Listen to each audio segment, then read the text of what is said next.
Господи, повикав кон Тебе, послушай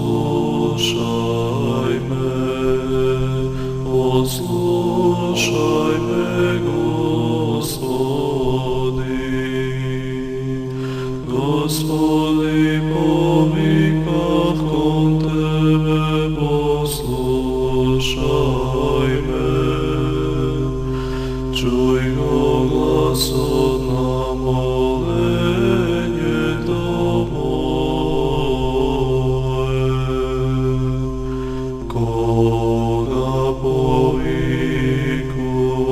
кон Тебе, послушај ме, Господи. Нека се исправи молитвата моја, како девја пред Тебе, а воздигањето на рацете мои, како жртва вечерна, послушај ме, Господи.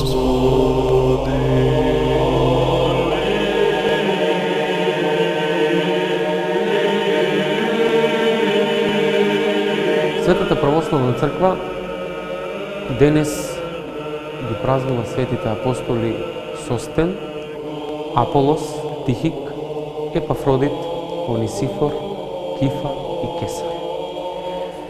Сите тие се празнуваат на 4 јануари, заедно со останатите, условно кажано, помали апостоли.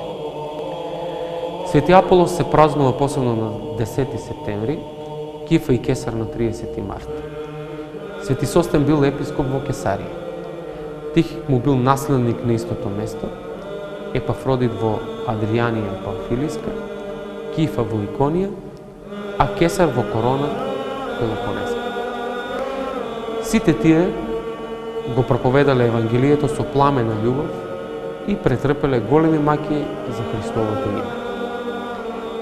Па затоа биле наградени од Господа со премин во Царството на вечната радост. Инаку денес Светата православна црква се подсетува и го слави и преподобен Патапи, кој е роден и воспитан во верата и во страв Божи во Тива Мисирска од благоверни родители христијани. Преподобен Патапи рано ја увидел и ја презрел суетата на овој свет и се оддалечил во Мисирската пустина, каде што се предал на подвиг на очистување на своето срце од сите светски помисли и желби заради љубовта Божја. Но кога неговите добродетели станале познати меѓу луѓето, почнале да му доаѓаат и од него да бараат ослободување од маките. Плашејќи се од човечката слава, која што го помрачува човечкиот ум и го одвојува од Бога, Патапи побегнал од таа пустина во Цариград. Бидејќи овој чуден светител, мислел дека можеби полесно ќе се скрие од луѓето во градот, одошто во пустината.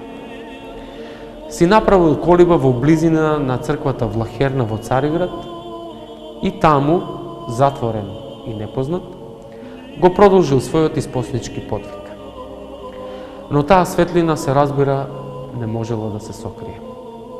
Едно момче, слепо од раѓање, водено од промислата Божја, дошло кај Свети Патапи и го замолило за молитва кон Бога, за да прогледа и да го види сознанието Божјо, да уште повеќе да го прослави својот Создател. Патапи, како што бил добродушен, се смилувал на страдалникот. Му се помолил на Бога и момчето прогледало. Ово чудо го открило богоугодникот во целата престолнина и луѓето тргнале кај него по лек, утеха и поука. Некој прочуен човек Патапий го исцелил од водена болест, само што го прекрстил и го помазал со еле. Едно момче било ослободено од нечистиот дух, кој го мачал луто, творејќи крст во воздухот. Демонот излегол од човекот како дим, испуштајќи голем крик.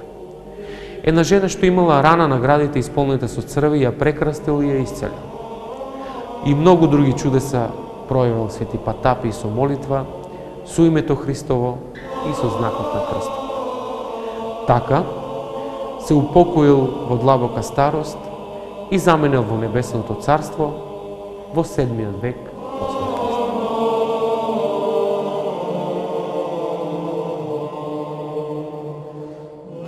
Во Евангелието се вели дека слепиот од Вицаида Господ не го исцелил одеднаш, туку најпрво делумно, а потоа потполно. Ние од тука можеме да заклучиме, кога за исцеление на телесниот вид била потребна постапност, тогаш за просветлување на умот секако ќе биде потребно уште поголемо трпение. Во периодот на старозаветните патриарси, богооткриеното знаење не било сложено. Во подзаконскиот период тоа станало посложено и поподробно, а во нашето христијанско време тоа е уште поподробно и се разбира повозвишено. Меѓутоа, дали е тука крајот? Овде на земјата повеќе не треба да се очекува. На оној свет во Царството Небесно пак ќе има, се разбира, уште многу повеќе. Светите апостоли Јован и Павле не уверуваат во тоа. Сега гледаме секако во огледало, а тогаш ќе видиме се јасно. Но и таму ќе постојат различни степени на умното просветлување, бидејќи областа на Божјото знаење е бескрајна. На земјата откровението Божјо е веќе завршено. За нешто повеќе и повозвишено не треба ни да се размислува, бидејќи имаме се што е неопходно. Ние како христијани треба да го усвоиме даденото и да живееме според него. Христијанското откровение однапред не ветува нови откривања. Тоа само говори за расширеноста на Евангелието по целиот свет. Таа секаде присутност и сеопштост на познанието на Евангелието ќе биде знак за крајот на постоењето на сегашниот поредок на нештата. Тогаш верата ќе ослаби и животот ќе стане потежок. Но тогаш и благоста Божја ќе го направи крајот на